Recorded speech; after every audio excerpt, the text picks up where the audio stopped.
बढ़ावे के काज भेलै तो विभिन्न अपने के जनकपुर से प्रहार होके शुरू भऽ अच्छा एहिमे अब किछु हमर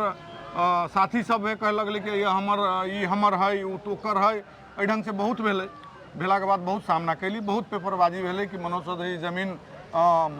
में छोटे टा के मंदिर बना के आगे से सब शटर बना लेते और सारा वो अतिक्रमण कर लेलकै बहुत पेपरबाजियो भेलै और बहुत अपने के सीडीओ कार्यालय में मुद्दा हमरा पर बहुत ढंग के बात भेल लेकिन हम ओहू चीज के परवाह नहीं केलियै हमर साथी सब हमर टीम माँ जानकी जनकपुर धाम यात्राली के टीम हमरा साथ देवे के लेल पूर्ण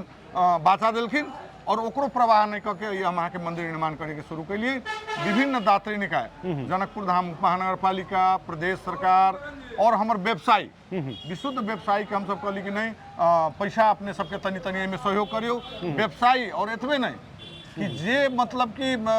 हमरा गाड़ी में माल लोड करे अभी व्यापारी सब जे होइ छै ना पोका पोकी भेजे उनको से हम सब चंदा ल के